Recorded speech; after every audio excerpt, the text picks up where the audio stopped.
إن الحمد لله نحمده ونستعينه ونستهديه ونستغفره ونعوذ بالله من شرور أنفسنا ومن سيئات أعمالنا.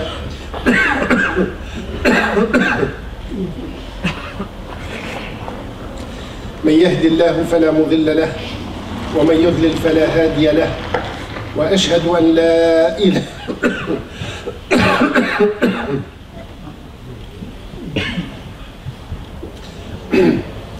وأشهد أن لا إله إلا الله وحده لا شريك له، وأشهد أن محمدًا عبده ورسوله وصفيه من خلقه وخليله، بلغ الرسالة وأدى الأمانة ونصح الأمة وكشف الغمة وجاهد في سبيل الله حتى أتاه منه اليقين.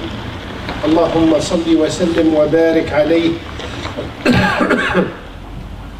وعلى آله وصحبه وجنده وحزبه ومن سار على دربه واستنى بسنته ما تعاقب الليل والنهار.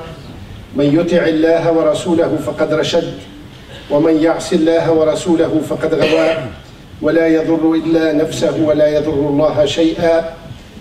سبحانك ربي لا أحصي ثناء عليك أنت كما أثنيت على نفسك، تبارك اسمك وعز جارك وجل ثناؤك ولا إله غيرك. أنت الأول ليس قبلك شيء، وأنت الآخر ليس بعدك شيء، وأنت الظاهر ليس فوقك شيء، وأنت الباطن ليس دونك شيء، تعلم خائنة الأعين وما تخفي الصدور. عباد الله، عليكم بتقوى الله جل وعلا وكثرة مخافته والرجوع واللجوء إليه والانتباه من يوم العرض عليه، فقد نبهنا جل وعلا إلى ذلك كله في كتابه الكريم، حيث يقول مثلا بعد أعوذ بالله من الشيطان الرجيم: بسم الله الرحمن الرحيم، يا أيها الناس اتقوا ربكم الذي خلقكم من نفس واحدة وخلق منها زوجها وبث منهما رجالا كثيرا ونساء واتقوا الله الذي تساءلون به والأرحام إن الله كان عليكم رقيبا. نسأل الله جل وعلا أن يجعلنا من أهل الإيمان والتقوى ومن أهل الصلاح والفلاح والفوز والنجاح في الدنيا والآخرة. أما بعد، نتوقف اليوم بإذن الله جل وعلا عند هدية الله الكبرى لرسوله صلى الله عليه وسلم وللمسلمين من بعده ليلة أعرج به صلى الله عليه وسلم إلى السماوات العلى. جاء في الصحاح وفي رواية مسلم عندما ذكر صلى الله عليه وسلم معجزة الإسراء به ثم الإعراج إلى السماوات العلى، حيث مر بالسماوات السبع ورأى ما رأى من آيات ربه، يقول: ثم ذهب بي إلى السدرة المنتهى، أي كما يقول المفسرون حيث ينتهي علم الخلق جميعا ولا يبقى إلا علم الله جل وعلا. فيصف هذه السدرة قائلا: ورقها كآذان الفيلة وثمرها كالقلال. من يعرف السدر يعرف أن ورقه صغير وثمره صغير، فهي بقدرة الله ورقها عظيم جدا وثمارها. ثم يقول صلى الله عليه وسلم: فلما غشيها من أمر الله ما غشيها، حصل لها ما أراد الله جل وعلا، تغيرت، فما أحد من خلق الله يستطيع أن ينعتها من حسنها. أعطى لها الله شكلا ولونا وحالة لا يستطيع الخلق ولم يقدر صلى الله عليه وسلم أن يصف حالها من حسنها ومن جمال ما أعطى الله وما هي عليه من جمال وحسن. فأوحى، يقول صلى الله عليه وسلم: فأوحى الله إلي ما أوحى، كما جاء في سورة النجم: فأوحى إلى عبده ما أوحى. ثم جاءت هذه الهدية. Nous nous arrêtons, Inch'Allah, bi'idhnihi jalla wa ala, aujourd'hui en continuité de la semaine dernière sur le cadeau suprême que notre Seigneur jalla wa ala a donné au prophète Mohammed sallallahu alayhi wa sallam, puis à travers lui à nous les musulmans lors de ce voyage extraordinaire qu'il a transplanté, amené de la Mecque jusqu'à dans les cieux. Il est passé sallallahu alayhi wa sallam par les 7 cieux, il a rencontré ceux qu'il a rencontrés parmi les prophètes, notamment au 6e ciel il a trouvé Moussa alayhi salam, Moïse, au 7e il a trouvé Ibrahim Khalilullah alayhi salam. Et il nous dit, il a été remonté jusqu'à Sidratil Muntaha, jusqu'au jujubier, jusqu'au cactus, jusqu'au lotus de la limite. Les commentateurs nous disent la limite de la connaissance de la créature. À partir de là, aucune créature n'est en mesure de savoir ce qu'il y a, ça entre dans la connaissance du Seigneur et de lui seul.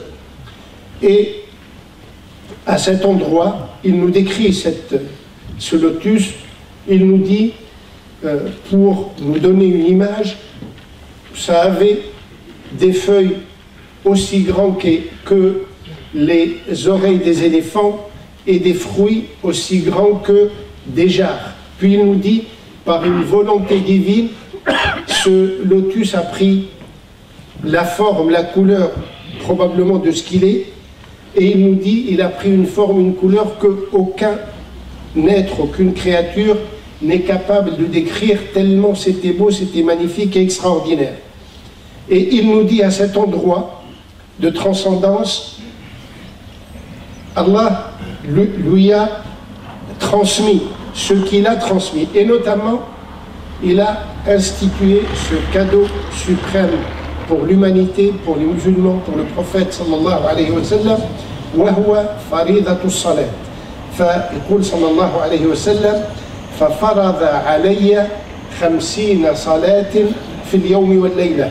Allah a institué, a transmis au prophète, lui a ordonné pour lui et pour la communauté 50 prières par jour.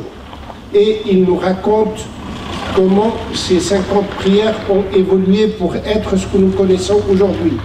Il dit, j'étais parti dans ma descente en atteignant Moussa alayhi salam, Moïse au 6e ciel. Il m'a dit, qu'as-tu eu comme cadeau? Je lui ai dit, Allah nous a institué 50 prières. Il m'a dit, je te conseille, reviens vers ton Seigneur, demande-lui l'allègement, parce que je sais par expérience que ta communauté ne supportera pas, car j'ai essayé, j'ai vécu avec les enfants d'Israël et ils n'ont pas pu tenir les ordres du Seigneur. Donc remonte et demande l'allègement. Il dit, je suis revenu vers mon Seigneur, vers le point d'échange qu'il a eu avant. Et il a demandé l'allègement au Seigneur. Il nous dit, فَقُلْتُ يَا رَبِّي خَفِّفْ عَلَى أُمَّتِي فَإِنَّهُمْ لَا يَطِيقُونَ. Allège pour ma communauté, car ils seront incapables de pouvoir tenir l'engagement. فَخَفَّفَ عَلَيَّ خَمْسًا. Il a allégé de 5. Selon Riwayat Muslim. Donc, on est passé à 45. Il est descendu. Et il dit sur le chemin, de la même façon, Moussa m'a incité à remonter. Et j'ai demandé d'alléger. Puis Dieu a destitué 10 prières, puis 10 autres, puis 10 autres, puis 10 autres, jusqu'à ce que le nombre ait atteint 5. Et il dit, quand j'étais descendu et Moïse m'a demandé quel est le nombre de prières, j'ai dit 5, il a dit remonte, demande quand même à ton Seigneur d'alléger, car ta communauté ne supportera pas. Et ayant fait un grand nombre d'allers-retours, ayant demandé au Seigneur à plusieurs reprises, il a dit فَقُلْتُ قَدْ رَجَعْتُ إِلَى رَبِّي حَتَّى اسْتَحْيَيْتُ مِنْهُ. J'ai fait l'aller-retour jusqu'à ce que je n'ai plus pas la force, mais en tout cas la capacité, le pouvoir de demander. J'ai trop demandé à mon Seigneur d'alléger. يقول فرجعت بهذه الهدية فوهو في طريقه رجع sur son chemin. يقول j'ai entendu une voix qui me dit j'ai institué 5 et chaque prière compte 10, ce sera comme 50 prières. Puis il a entendu également l'appel ou l'annonce d'Allah Jalla wa Ala qui lui dit, et aussi en deuxième cadeau, Man hamma bi hasanatin falam ya'malha kutibat lahu hasanatun kamilah wa man hamma bi hasanatin fa'amilaha kutibat lahu 10 hasanat. Celui qui a voulu faire une bonne action mais il a été empêché, il n'a pas pu le faire, sache, informe, donne la bonne nouvelle à ta communauté que même s'il ne l'a pas faite par la simple intention, ça lui sera enregistré comme une bonne action. S'il a eu le temps de la faire et les possibilités de la faire, ce sera inscrit comme étant 10.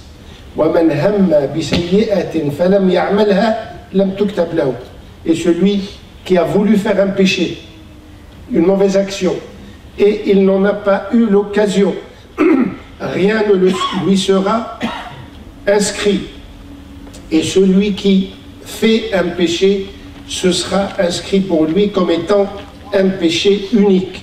Par la générosité, la miséricorde d'Allah Jalla wa Ala dans ce voyage, il a appris au prophète, il nous a appris, sallallahu alayhi wa sallam, ce qu'il a appris de son Seigneur, que les 5 prières que nous faisons quotidiennement sont comptabilisées auprès du Seigneur comme étant 50.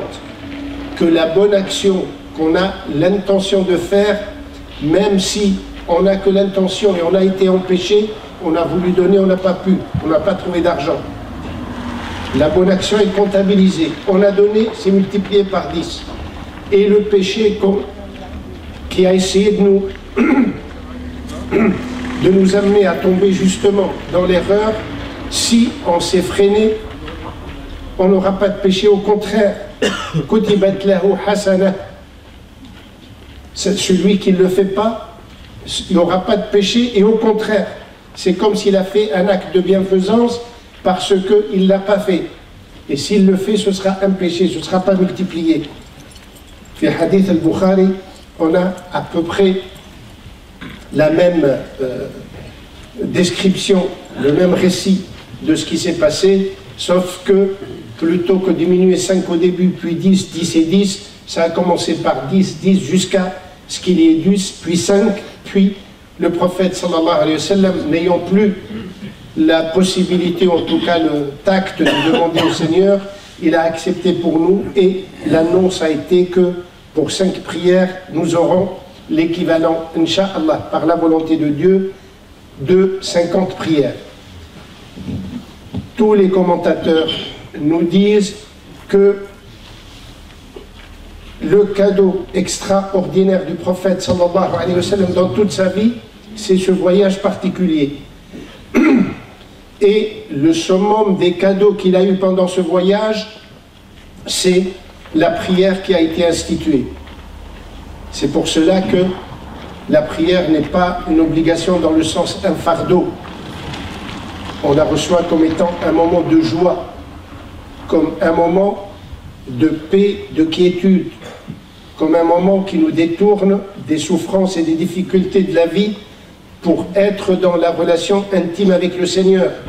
C'est pour cela que Rasulullah sallallahu alayhi wa sallam, quand il passait par un moment de difficulté, ou quand c'est le moment de la prière, il s'adressait à Bilal, qui est celui qui fait l'appel, en disant « Arihna biha ya Bilal » qu'on prenne un moment de joie, de tranquillité, alors appel à la prière. La prière est un moment qui ne doit, s'il est pris comme étant un fardeau, comme une lourdeur, comme étant une fatigue, comme étant une corvée qu'on fait, il faudra qu'on revoie notre vision et notre relation à la prière.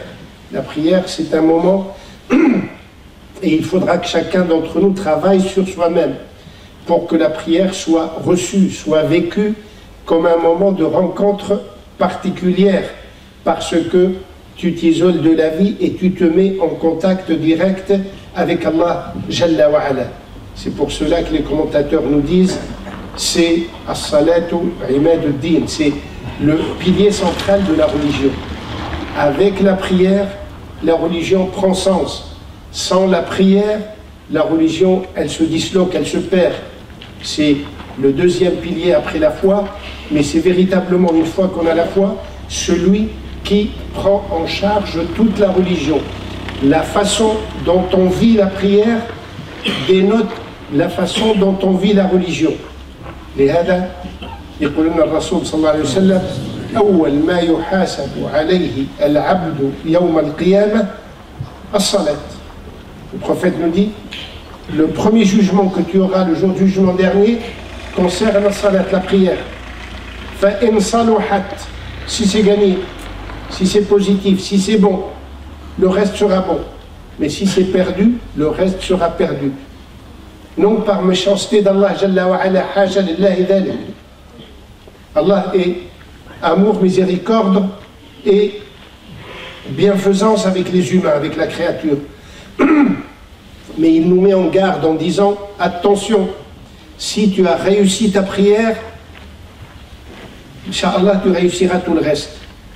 Mais si la prière est perdue et loupée, tu as loupé tout le reste. Ça veut dire quoi, louper la prière? Ça veut dire ne pas la faire du tout. Il y a un certain nombre de musulmans, malheureusement, qui sont comme ça, qui ne fait pas sa prière du tout. Peut-être il fait le vendredi, mais en dehors de ça, c'est l'oubli. Là, il est dans cette case d'avoir perdu la prière. Soit il l'a fait en se fichant de l'heure, sans raison valable, sans excuse devant Dieu. Il dort, il ronfle jusqu'à 10 h du matin. Et ce n'est qu'après, une fois qu'il s'est rempli le ventre, une fois qu'il a zappé, que, ah tiens, peut-être il y a la prière de Sabah. C'est une attitude de négligence. La prière n'a plus de place, n'a plus de rôle, n'a plus de centralité dans la vie du musulman, si c'est ainsi. Ça peut être également, comme malheureusement beaucoup d'entre les musulmans, comme ça peut nous arriver. Et c'est pour cela qu'il y a les prières facultatives. On fait la prière, mais c'est la routine, le gestuel, l'habitude. On fait, on ne sait même pas ce qu'on a fait. On lit le Coran, on ne sait même pas ce qu'on a lu. On fait les raka'at, on ne sait même pas combien de raka'at on a fait.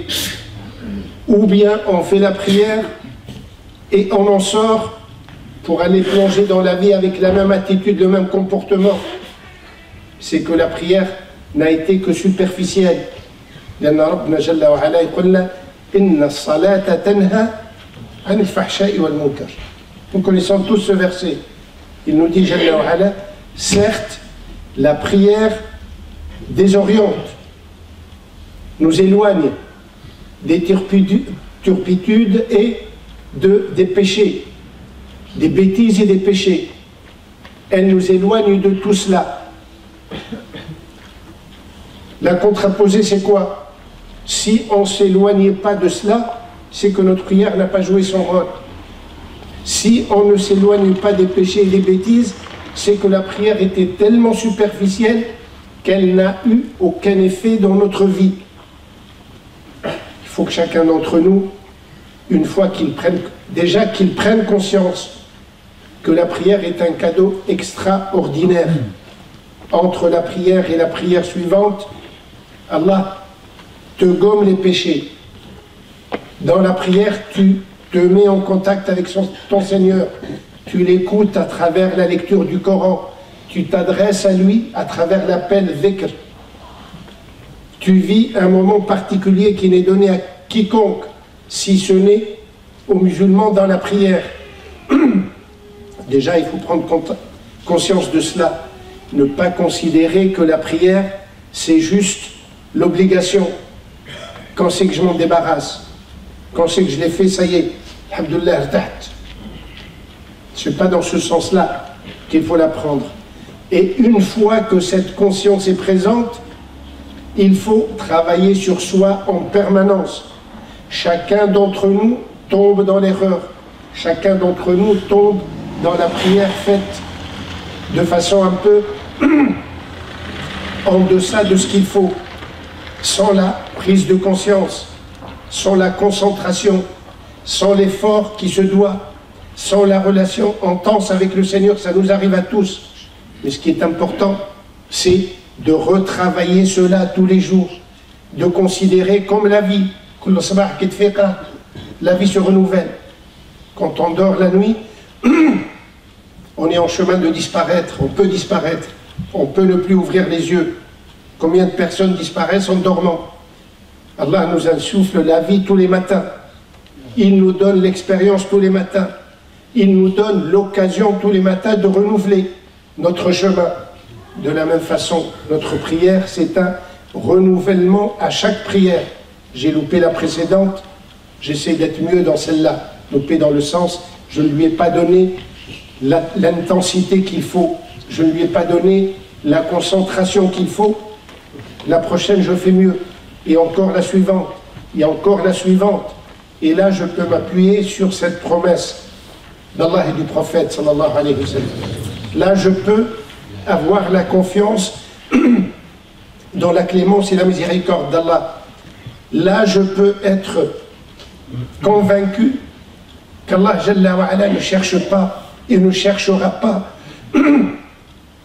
à nous punir, à nous faire souffrir, à nous plonger dans le feu. Non, ce n'est pas sa volonté, ce n'est pas ce qu'il veut pour le musulman.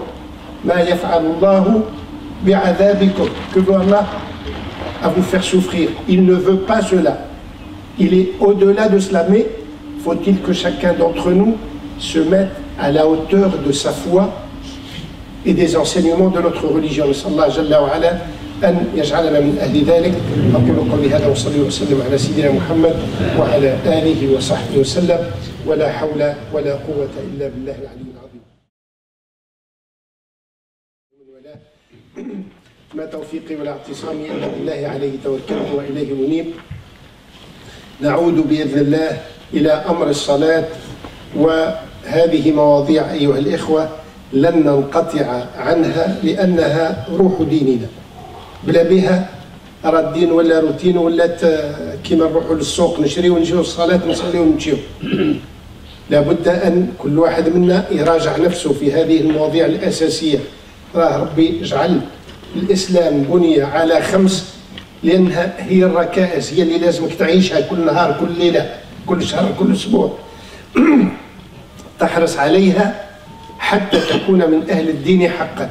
فنحرص أيها الإخوة وسنراجع بعضنا وأنفسنا، ونحن على أبواب شهر كريم شهر رمضان، نراجع بعضنا في هذه الركائز في هذه الأركان اللي بها بإذن الله ننال محبة الله جل وعلا وفضله في الدنيا والآخرة. Donc nous reviendrons sur ces piliers. C'est peut-être certains d'entre nous se disent je connais, nous connaissons tous, mais entre connaître et pratiquer et le vivre, c'est un effort permanent, c'est une démarche de chaque instant, c'est un rappel de tous les jours. Et il faudra que chacun d'entre nous se prenne en charge, et nous nous prenons en charge ensemble, Inch'Allah, pour revenir sur ces sujets de fond. Nous avons le mois de Ramadan qui arrive, Inch'Allah, ça nous aidera à être un peu mieux dans la pratique, dans la concentration, dans le rapport intense et sincère avec Allah Jalla wa Ala. في هذه الخطبة الثانية أيها الإخوة بعض من الأمور السريعة. أراد الله سبحانه وتعالى أن يتوفى عددا من المسلمين من أهل هذه المدينة ومن أقربائهم. أمس تم دفن أحد المسلمين، ندعو له جميعا بالرحمة إن شاء الله. Hier, il y a eu donc l'enterrement d'un musulman de la ville de Poitiers, qu'Allah l'agrée et qu'Allah lui pardonne et le comptabilise parmi les gens du paradis إن شاء الله. أحد الإخوة من مصر عنده أحد إخوانه من أهله توفي الأسبوع الماضي، ويقول لنا ندعو الله جل وعلا له، فنسأل الله أن يرحمه ويعافيه ويعفو عنه إن شاء الله، وأن يرحمه ويتقبله بالقبول الحسن. أحد الإخوة يقول لنا بأنه فيه أخ اسمه جمال أحمد محمد توفي أيضا يرجو الدعاء، فنسأل الله أن يتقبله. أحد إخواننا هنا الأخ محمد توفيت زوجته أمس صباحا، كذلك نسأل الله أن يرحمها رحمة واسعة. Donc un autre frère, il a son proche qui est décédé, un frère aussi, il a son épouse qui est décédée, أحد إخواننا الأخ عبد الرحمن الأخ محمد موجود من أراد أن يعزيه. الأخ عبد الرحمن حفظه الله وأبعد عنه الأذى عنده ولده son enfant il a 2 ans et demi, il est décédé avant-hier, donc qu'Allah lui donne à lui et à son épouse toute la patience, Inch'Allah, et qu'il les accompagne dans la foi et qu'il les amène à vivre cela comme étant une épreuve qui les amènera, Inch'Allah, à rejoindre le paradis s'ils sont dans la foi, dans l'acceptation de la volonté d'Allah Jalla wa Ala. أحد الإخوة بيناتنا يقول زوجته مريضة وكثير من إخواننا عندهم من هو مريض من أهله، نسأل الله أن يشافيهم ويبعد عنهم الأذى وأن يردهم سالمين غانمين إلى أهلهم. Donc il y a des frères qui ont des proches, des épouses et autres qui sont malades, qu'Allah les guérisse et les ramène dans le meilleur des états chez eux, Inch'Allah.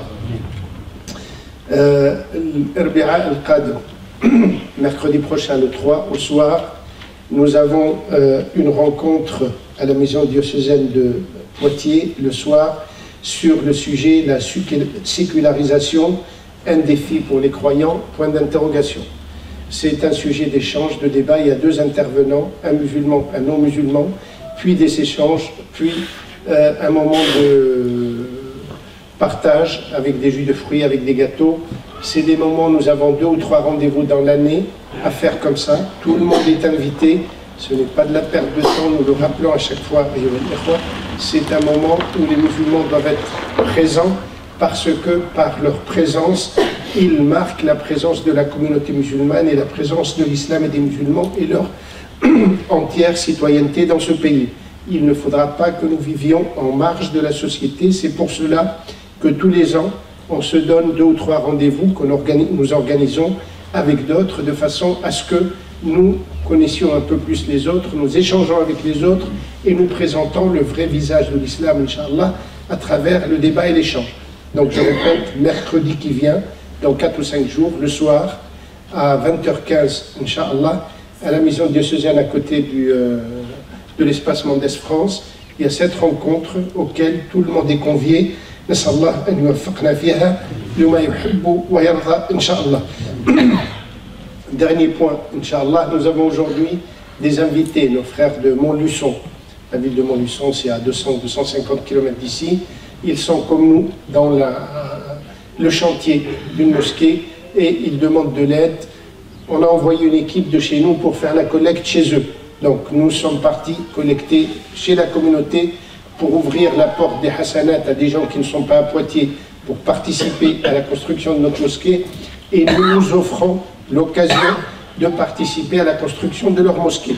Donc ils vont se mettre juste après la prière, Inch'Allah. On ne fera pas de collecte tout de suite, on fera la collecte pour eux tout à l'heure, juste après la prière. Donc essayons d'être généreux, ils viennent de loin, essayons de faire à ce qu'ils rentrent tout heureux de leur collecte et qu'ils profitent de leur retour et de leur joie pour nous faire des prières, Inch'Allah, des doigts.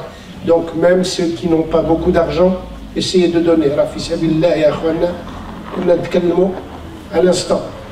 Rahman hamma bil hasana, celui qui veut donner et puis qui n'a pas de sous, Allah ghalib, Rabbi yaktiblu. Donc ayez l'intention déjà, la ferme intention de participer, de donner. Allah yaktiblukum Inch'Allah jamia.